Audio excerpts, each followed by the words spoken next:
Saya.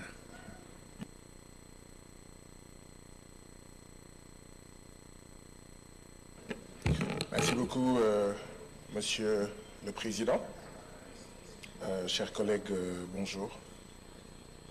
La première question que je voudrais poser est celle-ci.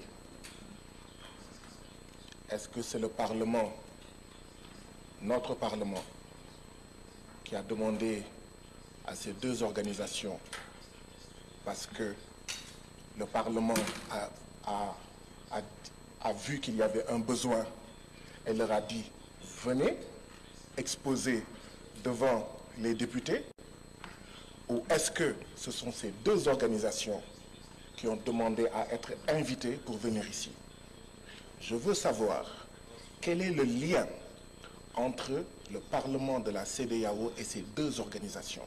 Est-ce qu'il y a un contrat? Est-ce qu'il y a un accord pour savoir qu'est-ce qui justifie leur présence ici?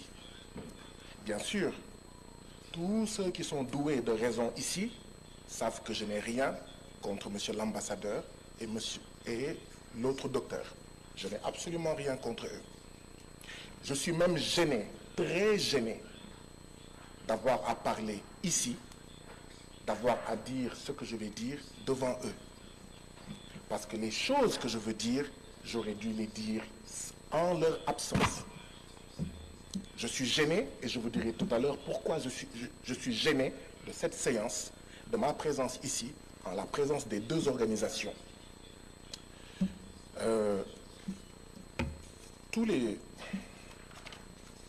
Il est mentionné dans le rapport de la CIDH, il me semble.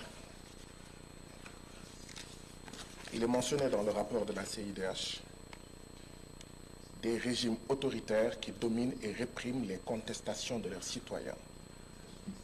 Ces gouvernements répressifs violent les droits fondamentaux de leurs citoyens, ce qui entraîne une instabilité et des troubles permanents dans la région. Mais tous les jours, là, c'est ce que certains d'entre nous disent ici, en citant nommément des pays. A-t-on besoin de leur présence pour dire ça? Quand des collègues disent ça tous les jours, on les empêche de parler, on les traite de tous les noms d'oiseaux, on use d'artifices, de motions qui ne sont pas des motions, les gens crient, ils s'excitent, et quand d'autres gens viennent, ils disent ça, tout le monde est silencieux. Les Français disent « nul n'est prophète chez lui ». Chers collègues, on a eu besoin d'eux pour dire ça ici? Certaines femmes et certains hommes ici le disent tous les jours. Mais on les regarde. Oh, qu'est-ce que tu fais ici? On va même faire une pétition pour que tu retournes dans ton pays et que tu ne reviennes pas. Mais quand eux le disent, ça passe. Tout le monde est cool, silencieux. Monsieur le Président, avez-vous remarqué ça? Vous qui rappeliez hier à la session l'article 72 du règlement intérieur. Ils ont dit la même chose que moi, mais aujourd'hui, personne ne rappelle l'article 72 du règlement intérieur. Il y a un problème. Il faut que des étrangers viennent ici pour nous dire des experts, alors que chacun d'entre vous est expert et experte. Et on se tait, mais quand un collègue dit la même chose, on sort les poings, on bande les muscles, on montre les crocs. Je vais vous dire quelle est la différence. La seule différence, c'est que, et c'est pourquoi la CIDH a manqué de courage, la seule différence, c'est que la CIDH a dit, je ne vais citer aucun pays. Dans le rapport, il n'y a aucun pays.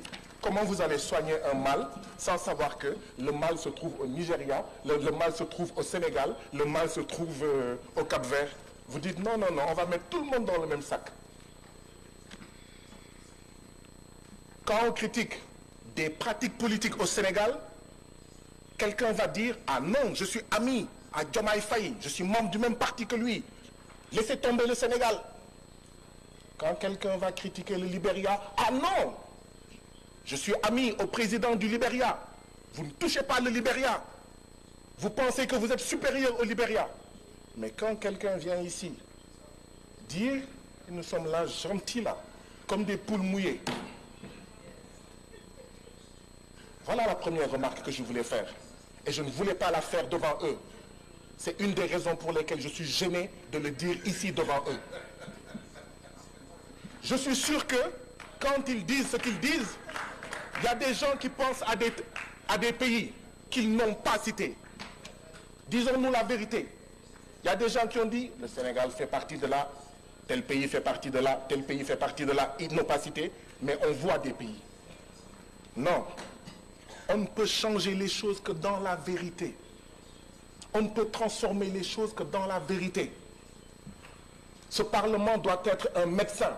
Mais pour qu'il soit un bon médecin, il faut qu'il fasse de bons diagnostics. Et un diagnostic, ce n'est jamais facile. Quand on vous annonce que vous avez le cancer, ça ne fait pas plaisir.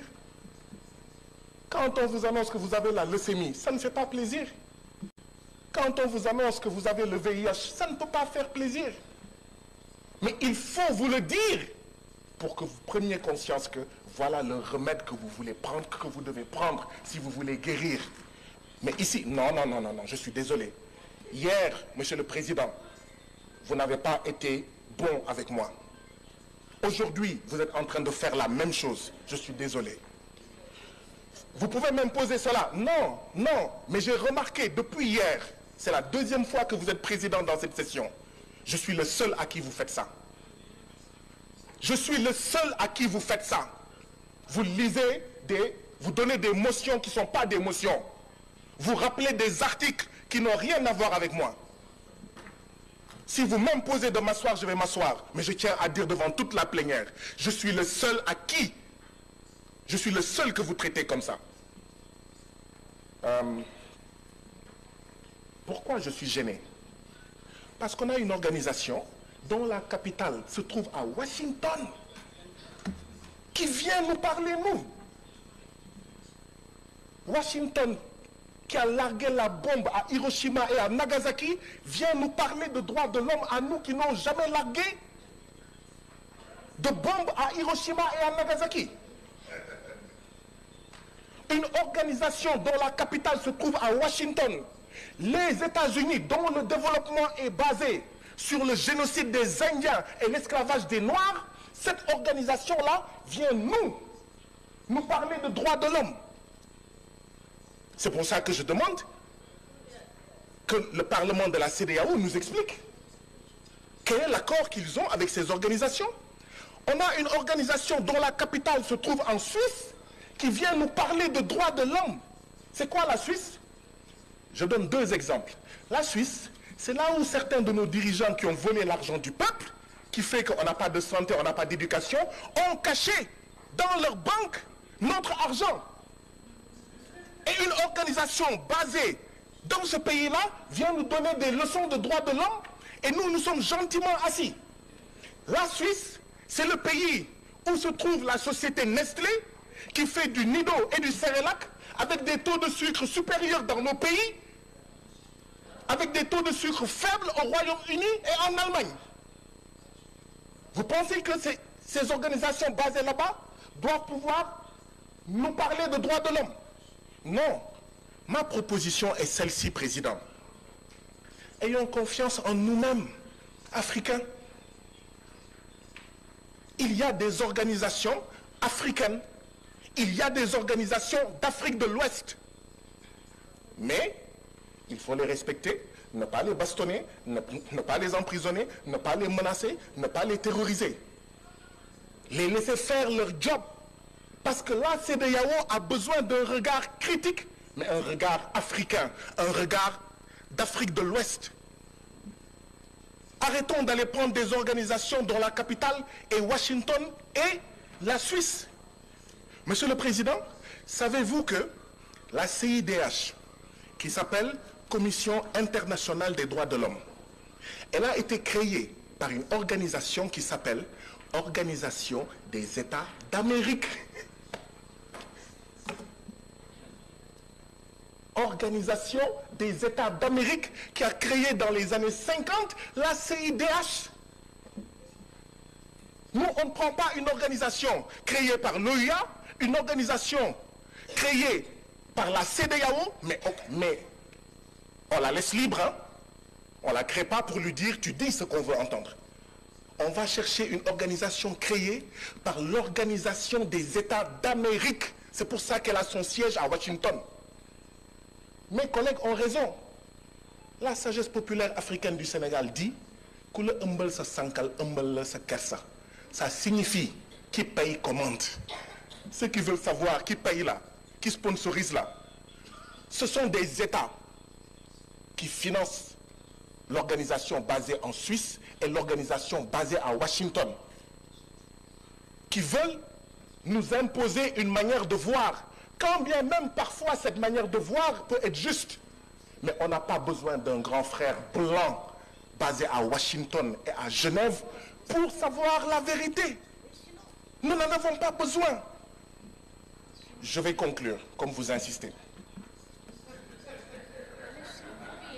Je vais conclure, comme vous insistez.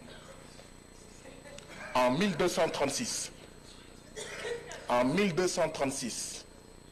ici en Afrique, il y a eu des Africains en Afrique de l'Ouest qui ont publié la charte de Kurunkanfuga.